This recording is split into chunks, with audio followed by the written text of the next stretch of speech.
Welcome everyone to a brand new episode of Lit Sports Online, but this episode is unlike any other. Today we are talking to the reigning 2020 champ of our LSO Fantasy Football League, Sean. What you know about it? What's good, bro? What's up? Welcome. Oh man, so I gotta ask. We're just gonna jump right into it. When you're in our league, you have a method that I think it's been tried by a few. It has. It's been tried by a few, failed miserably because only one mastered it and made it to the championship. But I got to ask, man, because, you started off hot. You had Dak Prescott, and that mother, he can sling. He's going to rack up fantasy points in. You had a lot of big-name players. At points, you had Derrick Henry. You got Zeke from Colleen, and then I somehow got him, and he fell off completely. But when Dak Prescott went down and the injuries started happening, it just looked like there's no chance. How did you get to the championship? I got to ask. I need to know. Well, I kind of did like a reverse method of what I usually try and do for my trades is, if I see somebody has an injured player, I'm going to offer you somebody that's going to replace them and give you a little bit more value to replace somebody else that you have starting. Mm-hmm. So I pretty much saw, all right, I lost Dak. So I'm going to need a quarterback. I knew I was going to have to give up somebody else to get a quarterback. I can't remember if I traded for Justin Herbert or if I had picked him up in waivers. I think you got him, man. Yeah, so many trades. But it's pretty much, I think I explained it to you earlier this year. Like, if I see, all right, your running back's going to be out for 3 weeks. If I'm in the standings and I look at it and I see, all right, I can make it a couple weeks without that starting player, I'm going to offer you somebody of value along with somebody else to replace that position. But I'm not going to, just throw out half my roster and screw myself. Yeah. There's a little bit of a method to it. There is. I mean, it just, to the outside looking in, because it's you get the notifications on the app and all these transactions are made and, the trades are flowing in and it's you got people in the Facebook group complaining and all this. Yeah. And it's it would be one thing if it didn't work because you've been in the championship game before. This isn't your first time here. You've been there before. You know what it's like. And you do the same thing every year, and it works. No one has been able to replicate it. Obviously, nobody's been able to master it but you, but it's admirable, man. I mean, getting stupid chaos. trades every day. Huh? It's chaos. it's chaos, but it's almost like organized chaos. And it's organized in a way that only you know. But, I mean, hey, here we are. So, Sean, my question to you is, what do you think this season was your best and worst trade looking back on it? My best trade is when I had acquired, I want to say Derrick Henry. And I ended up having Dalvin Cook and Henry on the same squad just to trade them both away, which I regret. Yeah. Yeah, I mean, it's just incredible. Because I remember you had Derrick Henry, and I'm sitting here you trade him because Jordan got him. And I was like, why would you get rid of this guy? Why? How do you get rid of him? And it was just it worked. Well, here's how I looked at it when I made that trade. He was offering me, I think, Calvin Ridley and Austin Eckler. My wide receivers were terrible. I think the best guy I had was Devontae Parker. So I knew I had to upgrade my wide receivers. So I gave up, that little bit extra with, I think, did he get Henry or did he get Cook? I think he got Henry. Are you talking about DeAndre or Jordan? Oh, I was talking about Jordan. Oh, yeah. I think Jordan, he got Henry because I remember I think he had got him after I had to play him, so I was, really happy. It was around the time I had to play him when he got him, and I was, scared as hell that I would have to compete against. So I was no, I don't want – no. You just don't want to play against Derrick Henry. And see, that in some way – it kind of worked out for me too, because right when I acquired Austin Eckler is when Tyrod Taylor was taken out. Which that was the whole thing that worried me about that trade because Tyrod doesn't check down. Yeah. Yeah, I mean, it's crazy also, not even just that, just like the fact that you didn't like that trade in itself, that was probably, the craziest trade. But I think the acquisition that really got me was Justin Herbert, because despite the fact Justin Herbert couldn't win games, he still produced fantasy-wise. Yeah. I mean, you gave him about the only championship he's probably going to see in his career, but it's something. Justin, you said there was something else? Well, yeah, there's a couple other things. The next thing I wanted to let's go over the final game against Matt. Okay. So you had I was looking over the scores again. You really didn't have any of your guys put up a stinker other than that Houston defense. Everyone else is being really consistent. Just tell me a little bit about like what it was like being in the championship game and just your thoughts on it. Well, I honestly thought I was getting knocked out round one of the playoffs. Like, if you looked at the projections, I know projections, I'm the only one that enforces those. But it was like against the first matchup, I think it was down like 5 or 10 points. He was supposed to go ahead and take me out. I made it to Ross, and I'm like, man, I'm about to lose to Ross, who I gave him Adams, and that's going to kill me. I made it through Ross, and I was like, all right, Matt's going to take me out. And, like, I was just watching. I was like, all right, Lockett's going to go off. Jones is going to put up 25 points.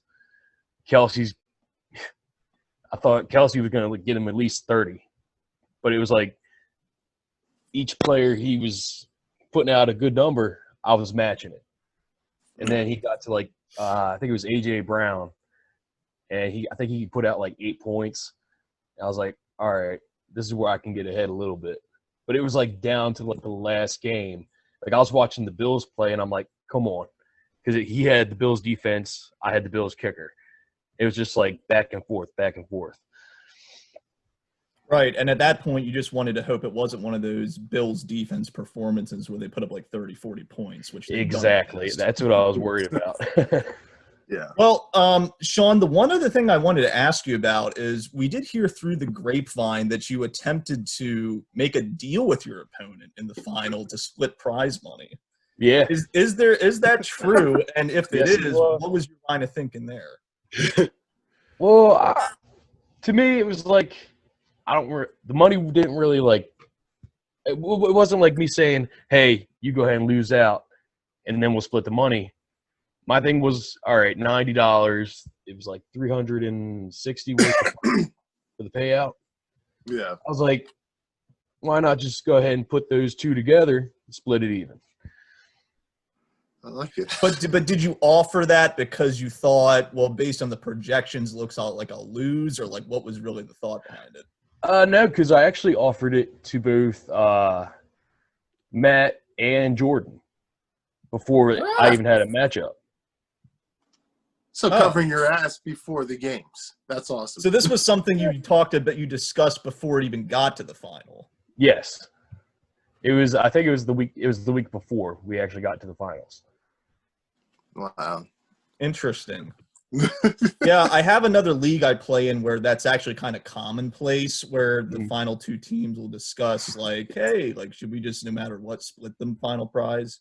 But it's actually the first time I've heard of anyone putting that idea out in this league. So I found that interesting. Sean's an innovator. Sean is an innovator. Well, I've done it in another league where we didn't do head-to-head. Everything was based by points. Like, by the standings, we didn't actually have a head-to-head playoff. Oh, wow, really? Yeah. Wow. So it's like whatever team had the most points at the end of the season, they're the ones that won. Yes. Interesting. Wow. So I'm trying to think. Was you had the highest point total in our league, right? I think I had it by like half a point over Matt. Because I knew Matt's team, and for the longest time, and that was a funny thing about this season, I could have sworn it was going to be you and Jordan. Jordan, at one point, it looked like there was no one that was going to stop him. I don't know what happened, but I was like, for sure, like, Jordan is going to be Jordan and Sean. It's not going to be me because I'm all the way down and, like, I'm bouncing between 7th and, like, 10th place somewhere in that range the whole time. I'm like, whatever, man. My wife, she's in it, still in the thick of it. She somehow got bounced out. But, like, at the end of the day, I thought it was either going to be you or Jordan. And then out of nowhere, Ross came out of nowhere. Ross, like, literally, Ross and Dwayne dug themselves both out of a pit of misery, as I called it, those final 4 spots in the 16-man league. They dug them way out, and they made it to playoffs. I don't know how, but it happened. But, yeah, I mean – Dwayne, I think it was when he ended up acquiring Josh Allen. Yes. And I 100%. think that was the same week that Ross got the Rams defense and Adams for me for Mixon and Thomas, which totally backfired. Mm-hmm. That must have been your worst trade. Mixon didn't play games. How many trades? I gotta ask. I mean, there's probably no way you know the exact number, but on an estimate, how many trades do you think you proposed, and also how many do you think actually went through? Like just an average number. What do you think? Well, when I usually send a trade, I usually send maybe 3 or 4 to the same person with different options. Wow. So I want to say I had to have made at least 10 or 15 at least this year, I think. So I probably sent between 50 to 60. Yeah. And another question, how many from your original roster were on your championship team? That stayed throughout the whole season, or somebody the whole that season? Was there anyone that you held on to? If you count Pittsburgh's defense, yes, but I dropped them before the finals. So no. Wow. That's incredible. So, I mean, literally shuffling the deck as I think we're going to have to call it. Because we got to name this method something. Shuffling the deck, whatever you want to call it, it worked. You had virtually a new team every week. And for those watching, asking questions right now, when we say he had a new team every week, it felt like you were playing like I don't know how you did it. You managed to just reorganize everything week after week after week. And it's just like, I already know your mind's probably already thinking the next year. Like, I know you're already thinking about it. I don't even want to see your basement. There's probably charts everywhere. It's all types of madness at your house. Well, Sean, I think we asked all of our questions, but we will leave you a minute if you want to say anything to the audience or to the rest of the league. This is your time to do so. All right, guys, I hope everybody comes back next year. I really enjoyed this year, like I have every other. And, IK, I want to see you in the championship next season. Woo! Calling him out. Well, Sean joins the Hall of Champions, starting with Colleen, year 1. Then there was IK, DeAndre, and now the Andy Reid of our league, the man who has made it to the championship, who lost, finally got his title. Congratulations to you, Sean. If we were in person, I'd have a championship title belt, but because this is the Corona years, you're just going to have a virtual championship belt to carry. That works. Congrats, man. You got the biggest payout our league's had. And you're probably one of the favorites to win next year. So, yeah, congrats, dude. Thank you.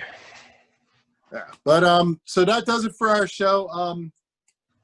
Yeah, stay tuned for more fantasy football talk. We'll have Sean on here more as the years, counts down to the next fantasy football season. And take care. Don't forget to like and subscribe. Have a good night.